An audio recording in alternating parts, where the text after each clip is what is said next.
everyone. My name is Dr. Hal Bradley. I would like to ask each and every one of you that if you enjoyed these shows, please hit like, share, and subscribe after you view the show. Thank you very much.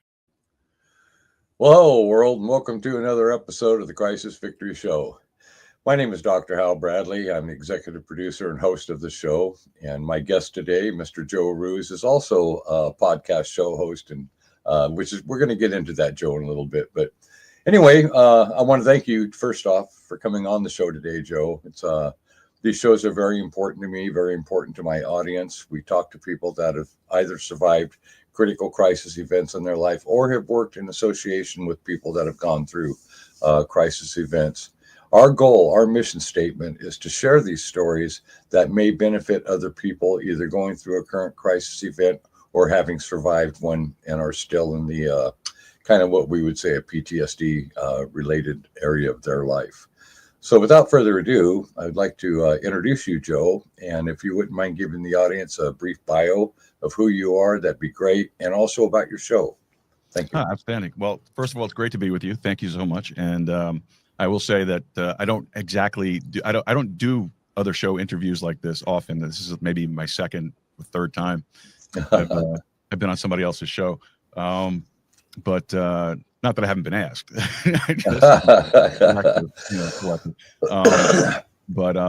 Well, my name is Joe Rooz. Actually, that's just shortened for my last name. My last name is Rusiello. So ever since I was a kid, they always call me Joe Rooz. So, so I'm a Texas transplant, actually. I was born and raised in Brooklyn, New York, lived in Sheepshead Bay, and I worked for New York City for 23 years, retired from there about almost 10 years ago, and then relocated down here to Texas. Greatest move ever made, by the way. Just for the record. Interesting. Yes, sir. I've worn many hats over the course of my career, and working for New York City. I worked in law enforcement for the majority of it. Started out working in campus security and public safety for the City University of New York system, and then went on to work for New York City in one of the agencies that supports the operations of New York City. I started my career in uniform law enforcement there in 1999, 2000. I left New York City service for a little while. I left for about a year. I took some time off, and I went to work for the U.S. Department of State and Diplomatic Security Service in the Uniform Protection Branch, which was a wake-up to a different way of doing things compared to what it is working for the city. So after that, I went back to city service, and I worked in uniform service up until about 2003, I think it was, if I remember correctly. And I moved over to our internal investigations division, where we did basically discipline investigations. Did that for about 5 or 6 years, and then moved on to and finished my career in department operations. Interesting. That's an amazing adjustment, if you will, of various segments of the law enforcement industry and world. Yes, sir. And then also, while I was working for New York City, and I was working on in downtown Lower Manhattan, is when I became a born-again Christian. And that was in July of 2000, July 20th of 2000. And after that, I got the opportunity to travel around a little bit. I got to preach in a few different states, which was exciting. I just knew right away that I wanted to serve the Lord in that capacity in some way. And the opportunities to do that. And then I also served as an associate pastor of a small independent Baptist church up there in Staten Island, New York. Did that for about a year. And so add all that. It's like I've worn many, many hats. Yeah, and add podcasting to it. I see, I found out about you just the other day from Pete Turner, my associate on the show here. He's also the podcast host of the Break It Down show. And Pete and I were having a discussion about you. What I didn't know was about the conversion aspect of walking into the face of the ministry. Briefly, my moment of awakening was October 19th, 1994 at 3:30 in the afternoon. I just come out of court, sentenced to 8 years in federal prison, and was putting in a holding cell, and had a contract put on my life. My wife served me divorce papers the day before. My whole life was going to change, and I knew it. And I was so overtaxed with the burden of it, brother, that I literally dropped down on my knees and said, I can't take any more of this. And in that moment, Joe, an inmate walked in, got down on his knees on one side of me, put a hand on my shoulder, and started to pray. A few moments later, another one came in on the other side of me and did it. And I'm here to tell you that it was truly miraculous. It's like all of that anger and all of that fear and all of that conflict that I had been contending with for so many years, almost instantaneously broke away. And I always like to refer to that as that moment like Saul on the road to Damascus when he was he was struck down and scales put on his eyes and taken to the house of Ananias. And Ananias is freaking out going, oh my God, this is a guy that's feeding all of us Christians to the lions. But when the scales were removed, he was converted. He became the Apostle Paul, and the rest of the story is in history. So that was my moment. That was my moment, Joe. What you gave a date and a time. Was that your moment? That was my moment. And if you want, I can go into some more details because it's a very interesting, conversion experience, to be honest with you. And we should always preface anytime you give a testimony. Not everybody's conversion experience is exactly the same. Some people, it's just a very relaxed, calm moment. Some people have emotional moments through the whole thing.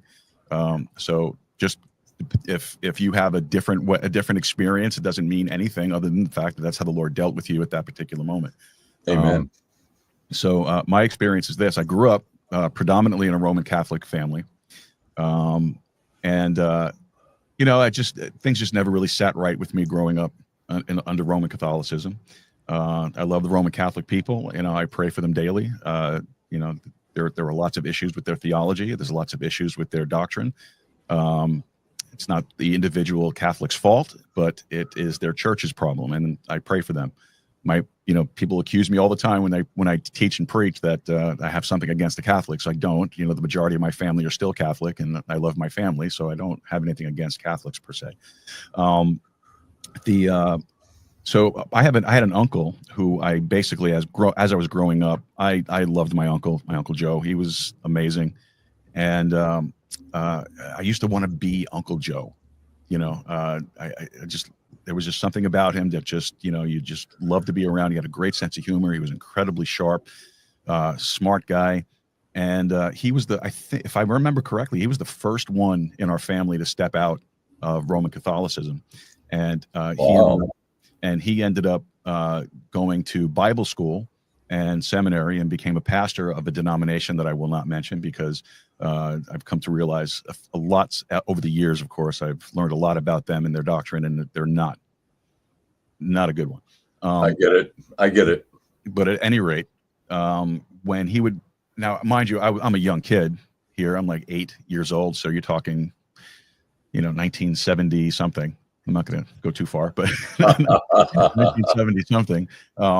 And he used to come home from school. He would bring all of his textbooks and his commentaries and all the literature from his classes, and he would leave them behind because he didn't need them for the following semester. So, and he had this little room in our basement that he would keep everything. And I used to go down there and I would root through everything. And I would, again, I'm maybe 8 to 10 years old at this point. And I'm reading these theology books and these textbooks and just trying to absorb this as much as I could. My uncle actually bought me my first Bible, and I have it somewhere. I don't know if it's in here, it's in the other room. And I still have it. It's all dog-eared and falling apart. The cover's broken on it, and but I still have it. I idolized him. I just truly did. And what he would do also, which always intrigued me, got me in trouble most of the time, really.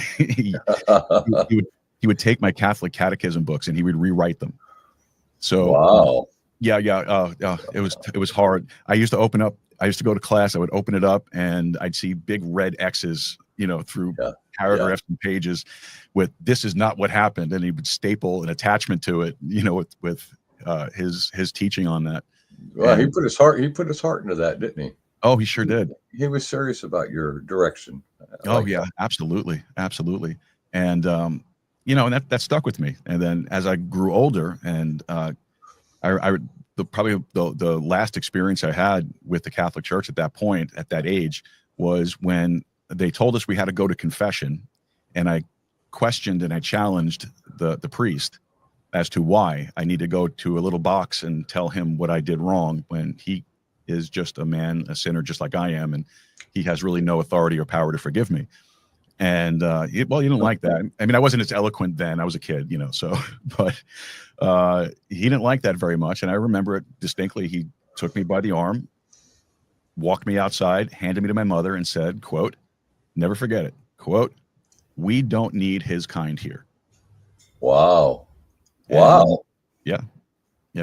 And my mom was like, oh, really? Okay. Then you don't need us here either. And that was the last time up until many, many, many years later that I set foot into that particular church. So fast forward now, time goes on, you grow up, I went to my uncle one day. I went to his ordination. I remember doing that. And it was a little bit after that, I sat down with him and I said, hey, Uncle Joe, I want to be what you are. I want to convert. And now this is a pastor of that particular denomination. And he said to me, no, you don't. Wow. I was like, what? Yeah, I do. No, you don't. It's not for you.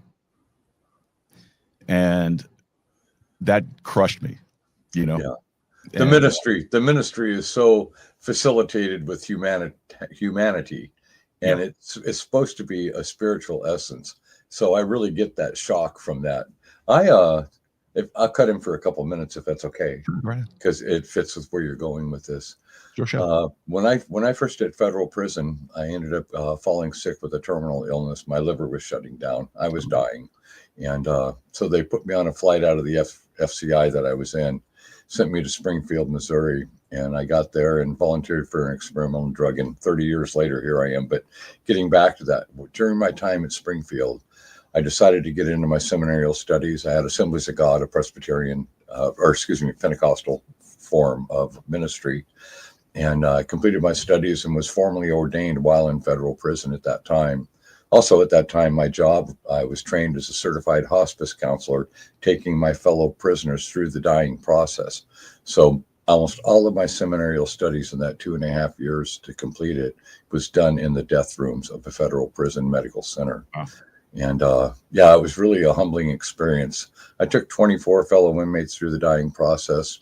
And when I graduated and got my formal ordination at the chapel there, Johnny Gambino was a prisoner there with me that we knew pretty well. Johnny and I played bocce ball on the yard and stuff like that. And anyway, Johnny knew that my walk was real. He knew it wasn't for anything other than to serve God. And it really affected Johnny.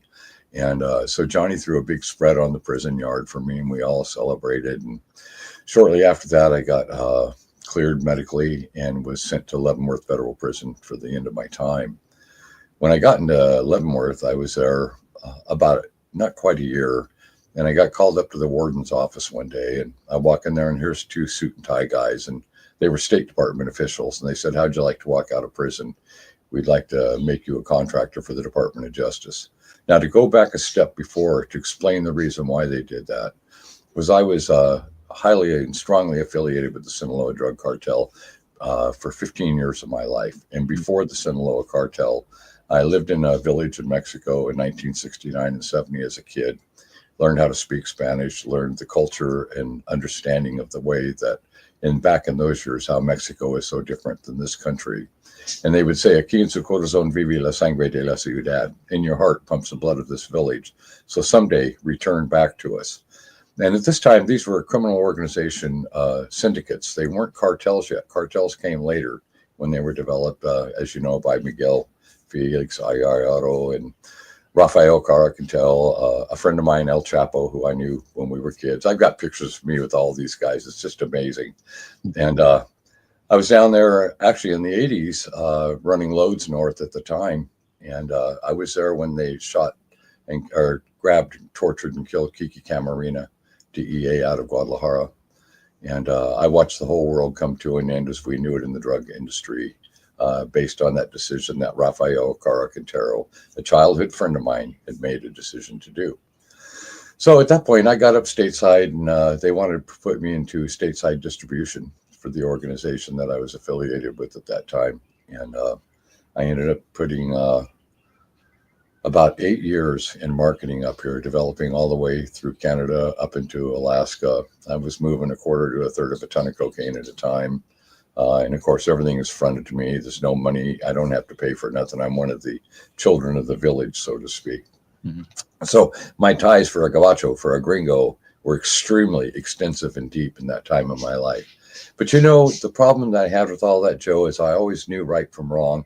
I grew up in a really good family as a child. I went through Cub Scouts, Boy Scouts, served my country in the United States Army as a paratrooper. Went in 2 weeks after I was 17. And when I got out, I went to college on my GI Bill. And that winter, decided to take a break and go down and visit the village. And that's when they talked me into bringing a car down, cut compartments in it, and I started running loads. So I was an early blossomer at the time, right before the creation of the cartels. And when I first met El Chapo, I met him over in Guadalajara at a ranch outside of the city. And, we're over there and we're picking up bales of marijuana and busting them down to fit them into compartments and all that. And Chapo was just a weed smuggler at that time. He wasn't big yet, but he was very deeply ensconced with a guy named Rafael Cara Quintero. And so I got to know all those guys. And it's really significant to bring back that just before I made the choice to walk in it in my life in that world, I was down there at a wedding feast in Culiacan. And I remember these guys come in with their automatic weapons and they shut the band down, made everybody kind of freeze where we were at on spot. And a couple moments later, El Chapo walks in. And now he's a high-level drug lord, very famous man. This was 1992 or 1993. I don't remember exactly. But I remember I was sitting at the table of bosses as an honored guest. My wife was across the plaza sitting with the wives and the mistresses. And then, of course, the wedding couple was at the main table. And Los Tigres de la Norte, a very famous Mexican band, was playing at this wedding that day. So Chapo comes in and he presents a gift to the table, pays his respects to the wedding couple, and then he walks over to the table of bosses. And I remember real well, I'll never forget it. As he's coming up to the table, one of the guys says, Jefe, they said, we want to introduce you to our friend from the Pacific Northwest. And Chapo looks at me and he goes, I remember you, like that. And I never told anybody that I knew Chapo. And it just blew everybody away at the table. I mean, they couldn't believe that this guy, he comes up and gives me a big hug and a handshake and passed me on the shoulder. And, we visited for a few seconds. And here's all these drug lords, all these bosses sitting at this real fancy table, completely blown away. And after he got done hugging me and stuff, he walked by and shook hands and gave recognition. And then he stayed for a few moments and then he moved on. But, it's just amazing the twists and turns that life will bring us. And when I got pulled out of Leavenworth, I came back up stateside, taken before a judge. And within a week, I was in Central America buying 500 kilos of cocaine in a whorehouse down in Costa Rica. I'm not going to say the name of the town, but that's the country at that time. And I come back. Now, bear in mind, when I first got out, I also plugged into a church in Seattle, Washington, where I live close by. And within a month, the bishop had confirmed my graduation at seminary and everything I had done, and went ahead and reordained me under his charter. And to this day, 26 years later, I'm still under that charter. But what happened, Joe, was I was so involved in jumping off on cases. 3 years into that church, he went ahead and gave me an installation post of my own small Pentecostal church outside of Seattle, Washington, which I had for 3.5 years. But I finally had to take sabbatical because the work that I was doing for the Department of Justice and all the umbrella agencies under it was so intense and so involved. I just couldn't sit there on a Wednesday night writing my sermons for a Sunday morning service and get a call saying, pack a bag, you're on your way to Bogota. That was my life. And to go from sitting in a whorehouse buying a half a ton of cocaine to 3 days later preaching the gospel of Christ on goodness and grace became very conflicting for me. Sure. Well, my bishop was a man of great wisdom and understanding, and he knew that I was really drawn to pay back for all the wrongs I had done in my life in my former years, and he stood 100% behind that decision. So I took sabbatical at that time, but we kept my credentials alive every year for renewal, and I ended up doing 17 years undercover. I was kidnapped in Culiacan one time, tortured, rescued. In 2003, I was down in Central America in El Salvador and got snapped off down there and was in captivity for 7 weeks before the Salvadorian intelligence teams came in and rescued me and one of their agents. Extremely horrific experiences. But you know what got me through was when I was 17 years old, just before I went to paratrooper school, I was in Tigerland, Louisiana. And I remember going through we had a POW camp training, escape and evasion, all those jungle survival school, all that was done down there at that time. But, you know, at nighttime when they would come and they would beat us, when they'd suspend us, when they would, I don't want to go too far into what they did to us. I always had that remembrance of what I learned at 17 is never give them nothing, never give them nothing. The moment you give anything, you're valueless and you're dead. That's right. And you've worked in law enforcement, you understand the theology to that. But I also had Jesus. I had my faith. I knew that whether I died in the flesh or not, that I was good to go anyway. And it was a very strong, satisfying feeling of that.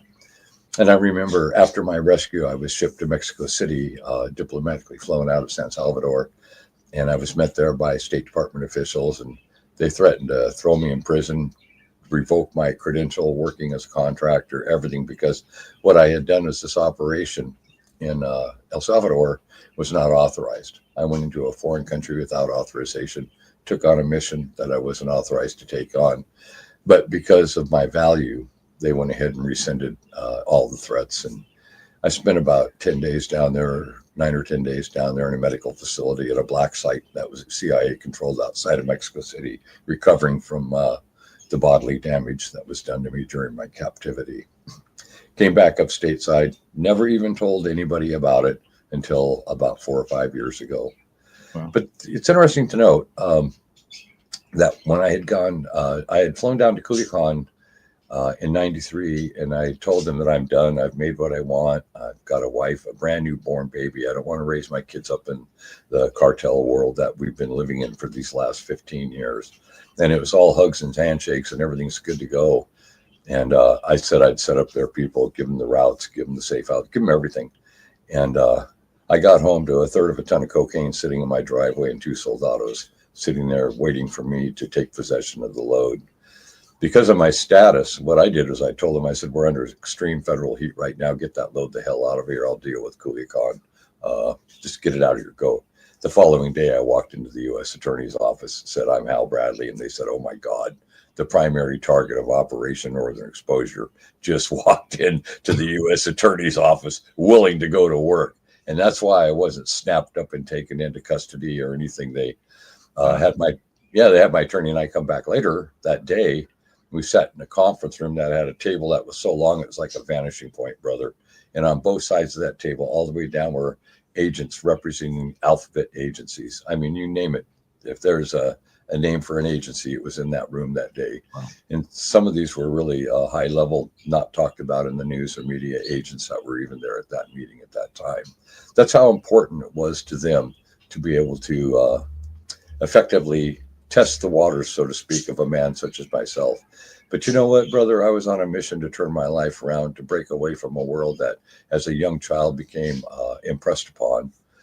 Pursued it for years and years, but every time I was doing a deal, every time I was around violence, every time I was involved with anything that was extremely evil, and I've seen a lot of evil in my 15 years of that life, I always had a conscience about it. I always had a guilt. I always had a presence of something greater, and that was my constant conflict, Joe.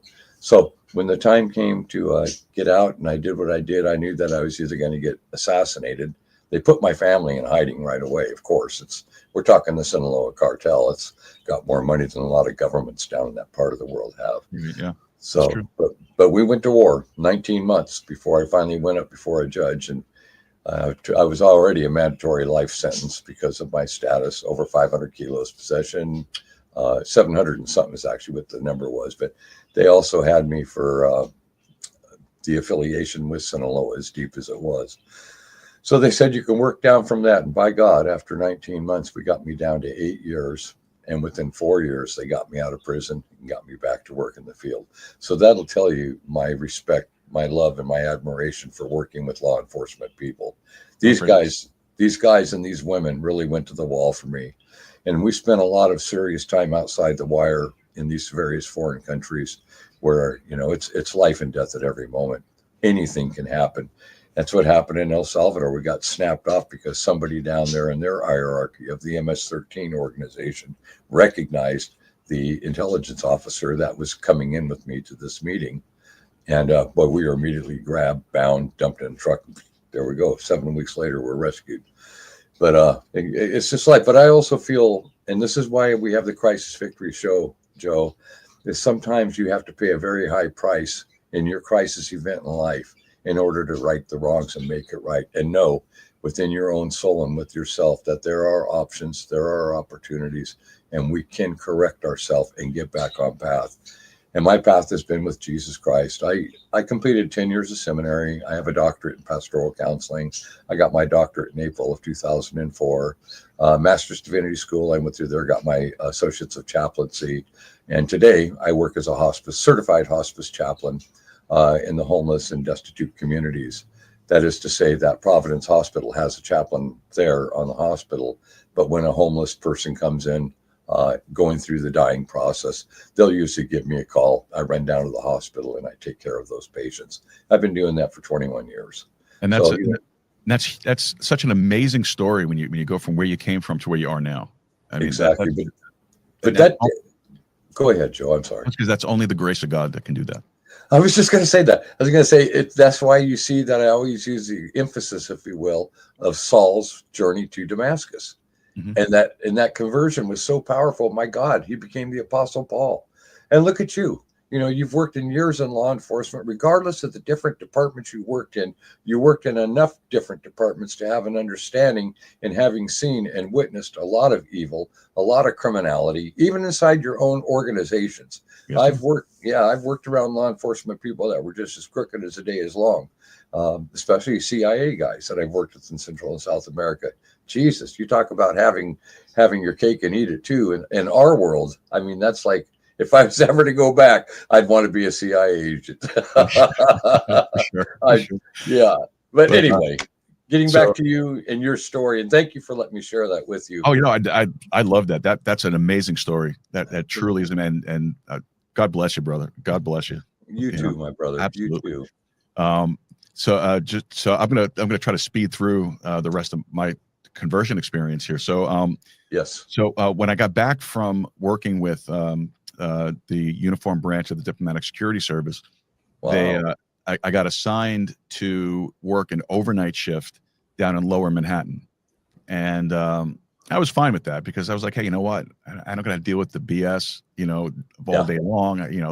Most of the bosses aren't around, so it's good. It's quiet. Nobody's going to be bugging you all night, and all that stuff. And it's a nice change of pace.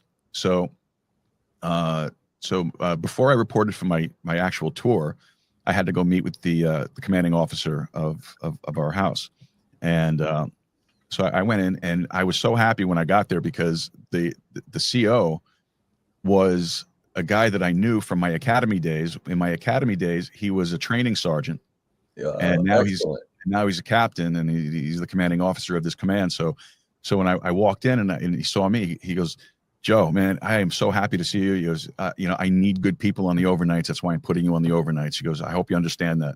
I was like, no. I said, sir, I have no problem with that whatsoever. He goes, oh, what's the sir crap? Don't call me that. Yeah. He's a friend now. Yeah, a brother. So he was like, all right. I said, all right. I called him by his first name. And he goes, well, let's not get that friendly. All right. But he said, I'm like that. I like to push. I push. Yeah. So at any rate, he was like, all right, so you're going to work the overnights. He goes, and unfortunately, it's your turn to work. And I'm going to make up a name. It's your turn to work with Gail. Okay. I'm like, okay, well, who's Gail? Oh, Gail, she's one of those born-again Christian types. She's going to talk your ear off all night long. And it's your turn. We've all done it. I'm like, yeah. Okay, no problem. I felt like I was already versed enough and knew enough that I could hold my own, Yeah. Because in between all of that stuff, trust me, I lived a very, very rotten life. With drinking and messed around with some drugs. Nothing hard, but still messed around with some drugs, drinking. just not a good person. And you know what I'm talking about, brother. Just I do. and let things get way out of control at a lot of different times. And unfortunately, I hate to admit it, but used the badge sometimes to get myself out of trouble. You know what I mean? And I'm not saying I know exactly what you mean. yeah, I'm not saying I'm proud of that, and don't misunderstand anybody watching, listening. It's not a prideful statement. I get it. It hurts me to think about that sometimes. So at any rate, so I report my first night, and here comes Officer Gale out of the locker room, and she walks up to me, doesn't even say hello. She walks up to me, she looks me up and down, she goes, "Are you saved?" And I was like, all right. Yeah, I was warned. I'm like, all right, here we go. I said, how about we save it for the car? I need coffee. All right. So we get into the vehicle, we go pick up some coffee, and we're driving around maybe half an hour, 45 minutes into the tour. And she goes, well, answer my question. I said, look, I am the Pope of the Worldwide Church of Joe. All right. I believe what I believe, and I'm not going to, and you can believe what you want to believe, and we'll talk about it. But that's as far as it's going. So, and we would debate all night. I use the word argue. People think I'm like bitter. No, we debated all night long, every single night, 8 to 10 hour shifts all night long. It's all we would do. Became best friends, Wow. I love that. So one night, one morning, and we were getting off duty, and she said to me, she goes, hey, there's this Christian radio station that you should check out. You would like it. She goes, just be careful, because there's some good, there's some bad on it, but check it out. I said, okay. And it's on the AM stations. I don't know if they're still there anymore. It's it was WMCA in New York City. So I get in my car, and I turn it on, and man, I hear this guy teaching a Bible study, and it just was like everything was so relevant that he was talking about to my life that I had no idea that this guy had long since passed on and is with the Lord. It sounded like something that was so relevant to what was going on in my particular life at that moment. And you probably know who I'm talking about, J. Vernon McGee. Oh, yeah. Yeah, real. Wow. Amazing Bible Amazing. teacher. Oh, yeah. My God. And so I started listening to that every morning on the way home. And I would purposely drive slower just so I could hear the whole thing before I got there. Yeah. And, one day I got home, and my wife at the time, she was pregnant with my son. And I remember I walked in the house, and I was going to go lay down. And I was like, you know what? Wait a second. I went up into the attic, and I started ripping boxes open. And she was like, what are you looking for? I was like, what? She goes, what are you looking for? I was looking for my Bible. She goes, you have a Bible? I'm like, yeah, somewhere up here. And I found it. I found this old, beat up, dog-eared, fallen apart Bible.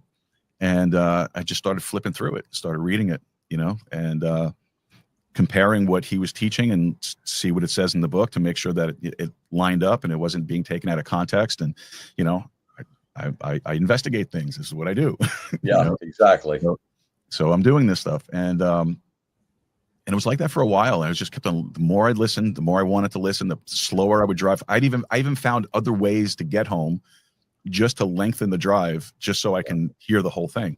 And then, and one Sunday night, I was getting ready to leave in for work, and I always listen to the traffic reports, and it's always the same mess of traffic, always. And I said, you know what? Let me see what's on the Christian station at this time of night on a Sunday. So I put it on, and there was a guy, and it was a live show, and it was unique. It was different. Like I hadn't heard or seen, I shouldn't say seen, it was radio, but I hadn't heard or anything like this before. He would preach or teach and then stop and take questions from the audience. Like they would call in and ask questions, and it could be about the subject or it could be about whatever. And he would do that. And so I'm listening to this. I'm like, that's a very interesting type of setup to do. And I'm listening, I'm fascinated by the thing. And I will never forget the message. He was teaching a message on hell and who's going there. That was the subject. I don't remember the title of it, but the subject was hell and who's going there. And I'm going to tell you, brother, honestly, it seemed like at the end of every sentence I heard, I'm talking to you, Joe.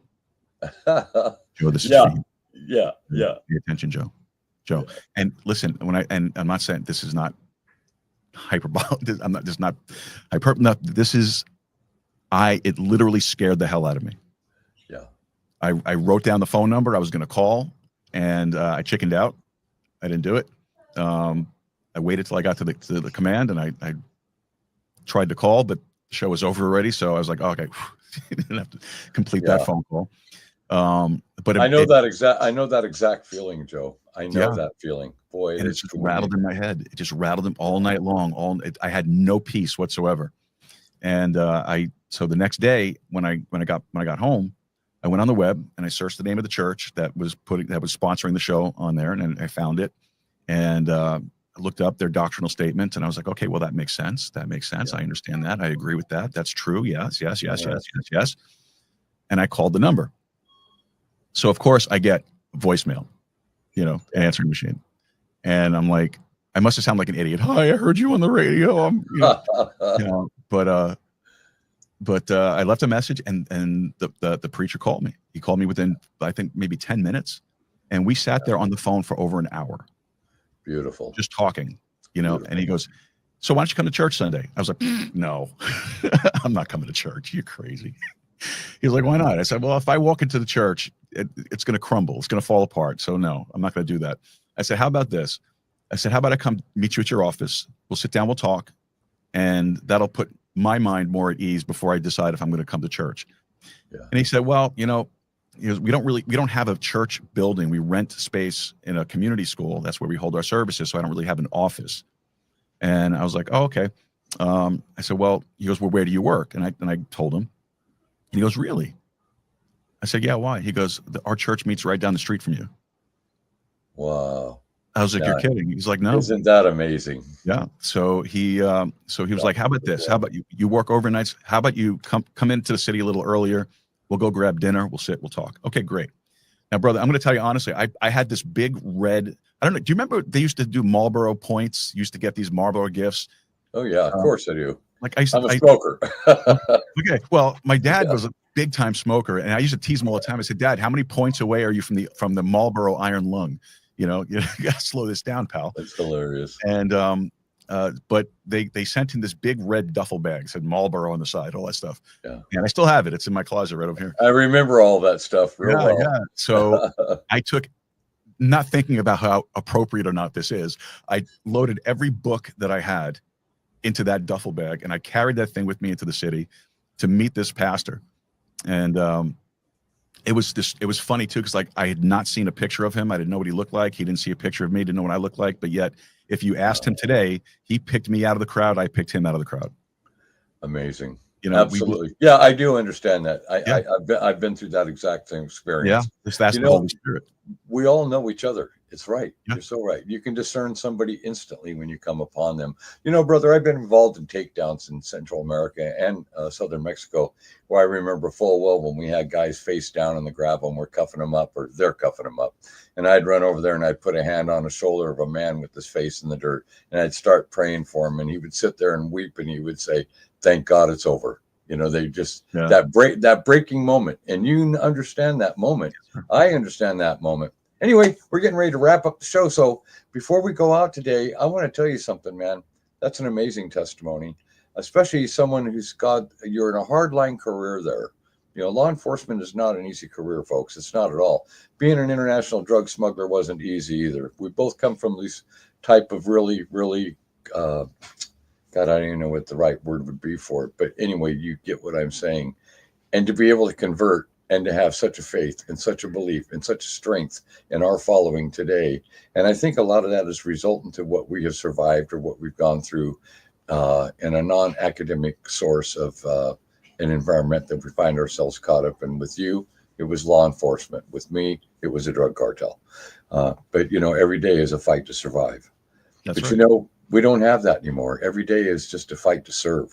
And that's why I created the show. And Joe, you're amazing. I love you, brother. I mean that with all my heart. I feel your spirit. And as we get ready to close out, do you have a final message you'd like to leave with my audience? Yeah. And before I do that, I'm going to tell you, we'll finish the testimony and what happened after that when you come on my show.